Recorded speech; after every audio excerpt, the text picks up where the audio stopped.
Welcome back to my coverage of my experience from the 2022 Wingman Challenge. To pick up right where we left off, all of the pilots had made it to Cougar Ridge Ranch last night and now had to take a mandatory down day. The last 800 miles had been pretty rough on everybody's gear, so in addition to resting and recuperating, almost everybody also elected to do some maintenance on their equipment, myself included. In addition to this though, almost every other pilot spent some time planning out their route. The goal was to circumnavigate the Canyonlands National Park before turning around and heading back west to finish at Apple Valley, Utah, the entire journey being approximately 425 miles. I felt pretty confident I could do this in 4 flights, so I planned for this and just included some backup airports along the way. So after a day of maintenance, good food, and some much needed R&R, we all retired for the evening to get up before sunrise for our launch the next morning. Unfortunately, when we woke up, conditions were pretty bad. And while there were some very experienced pilots that were sitting on the ground to wait for better launch conditions, from which I should have learned, I decided to be the first one to attempt a launch. Unfortunately, I got hit by a pretty nasty gust, and my kiting skills weren't enough to be able to keep the wing under control, and unfortunately I chopped my wing. This would have been the end of the Wingman Challenge for me. But, fortunately, Scott, the flying plumber, whose channel you should definitely check out, by the way, was kind enough to lend me his 23-meter Luna 2 to finish out the last leg of the Wingman Challenge. And so, with an uneventful launch that I didn't catch after conditions calmed down, I was on my way. The plan for this flight was pretty simple. Travel 100 miles east across the desert before turning north around some restricted airspace into the Canyonlands Regional Airport, where I would get gas and refit for another flight the same day. The terrain on this flight really was stunning, and so I'm excited that I was able to record it so I can share the highlights of it with you.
flight ended up being 114 miles, covered in 3.5 hours at an average altitude of 7,000 feet and burning approximately 4 liters an hour. I missed recording the uneventful landing, but once I got on the ground, I walked over to the fuel pumps and started putting gas in. Had a really cool situation when this guy rolled up too and started getting gas at the same time. But once I was full up, I got ready to launch for my second flight of the day.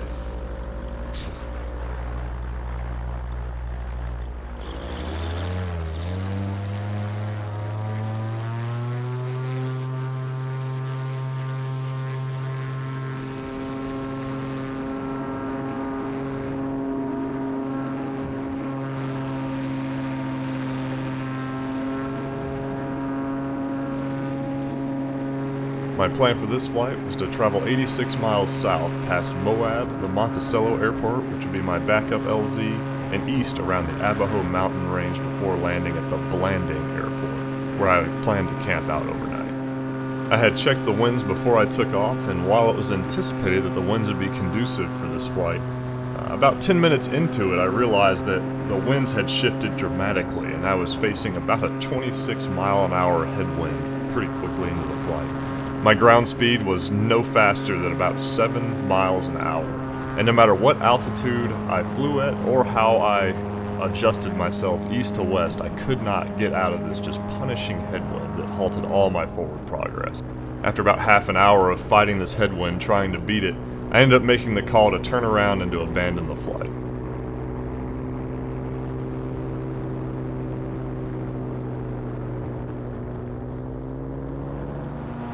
After turning around, that headwind turned into a tailwind, and so I made quick progress back to the airport at a ground speed of 70 miles an hour. But I did realize that the conditions had taken over also at the airport, and so I was going to be forced to land with winds kicking at 20 miles an hour, gusting up to 29. Even trimmed fully out, I couldn't make forward progress at more than a couple miles an hour at the airport. And so with that, I had to land eventually, so I committed to a landing, and it did not go so well.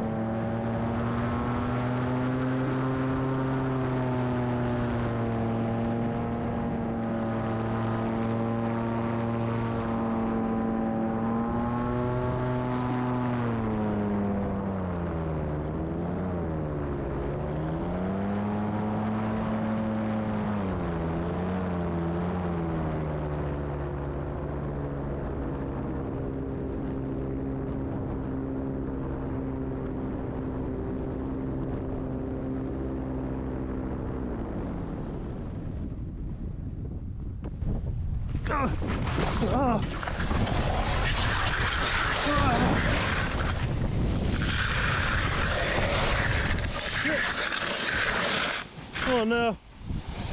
I got gusted just as I touched down, pulled onto my back, and then dragged 30 feet through the gravel. It was my first time getting turtled, and in the shock of the moment I didn't think to grab lines and reel the wing in to keep myself from getting dragged further. Come on. No! Okay.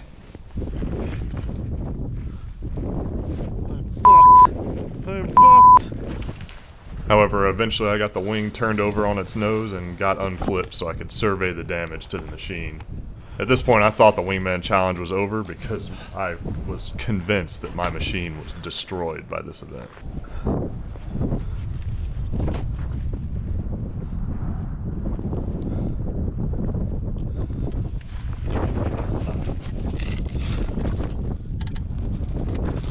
I'm so fucked.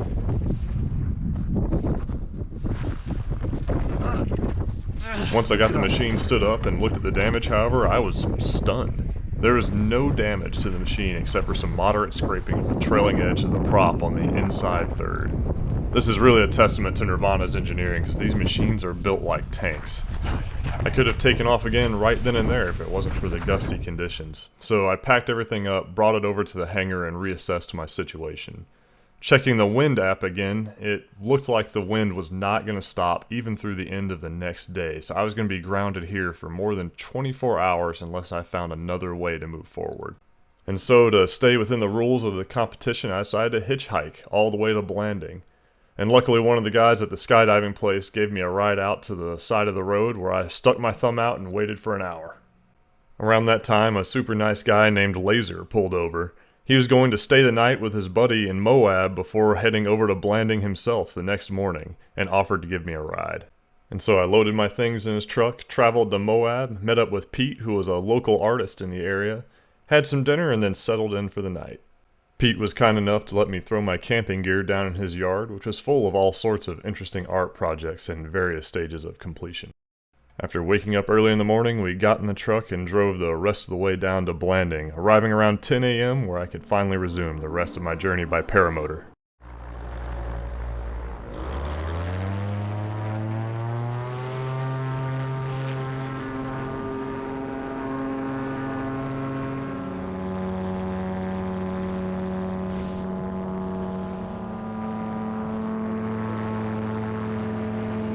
My plan for this flight was to travel west 122 miles, wrapping around the south of the 10,000-foot Navajo Mountain, also maintaining Cow Black Airport and Monument Valley airports as backup LZs if I wasn't getting the gas mileage that I wanted. Keep an eye on Navajo Mountain. It'll dominate most of these shots as it was my target 90 miles in the distance, and I knew once I reached it, I only had 30 miles to go to Page Airport at my final destination.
Well,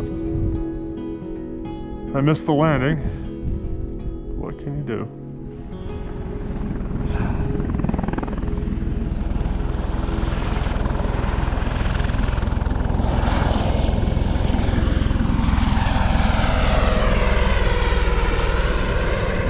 The Nirvana F-Light's incredible fuel efficiency ended up coming through for me, and I made the 122-mile journey in 4 hours and 17 minutes with 2 liters of gas to spare.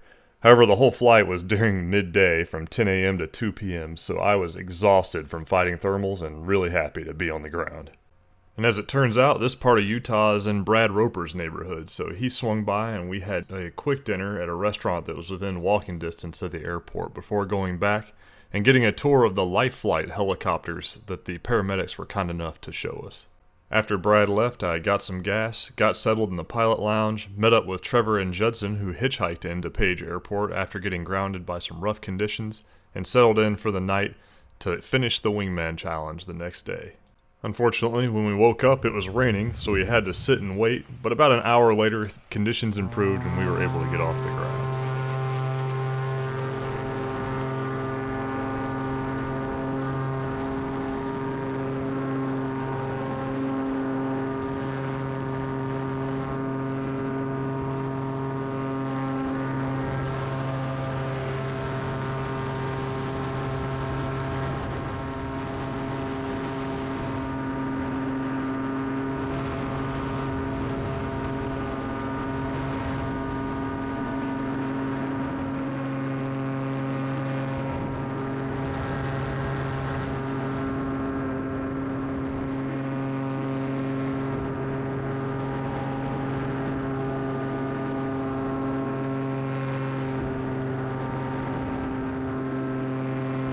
The plan for this flight was a straight shot west, 102 miles all the way to the finish line of the Wingman Challenge, with only a slight dovetail at the very end to avoid some national park area, and a backup LZ at the Kanab Airport.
And with much joy and relief, I crossed the final finish line at Apple Valley, Utah for the 2022 Wingman Challenge. It was an incredible final flight, covering 102 miles in just over 4 hours at an average elevation of 6,400 feet. So Zach is the first to the finish line. That doesn't mean he's won. No. Not at all. But I think everyone that participated in this at all is a winner, because this was one heck of an adventure. I tested the machines, tested the people, and tested the bonds between the people. It's incredible. As the other pilots began to trickle in later in the day, we all gathered around, shared stories, packed up gear, and shared one final meal prepared by Becky to cap off this incredible experience. While the Wingman Challenge certainly wasn't a race, I felt proud and blessed that this incredible machine and I had been the first to cross the finish line at every checkpoint. The incredible fuel efficiency of the Nirvana F-Lite allowed me to spend more time in the air and travel more miles than any other pilot in the challenge. It really made this adventure special for me, who was interested in really just pushing the limits of cross-country capability, but ended up making some lifelong friends and building relationships that I'll never forget along the way. A huge thank you to Scout, TeamFlyHalo, and the ground support team for putting on this challenge and for making it an experience that I'll never forget. You can bet that if you put on another one, I'll be there. And to those of you watching this video, I hope to see you there too. Safe skies, my friends.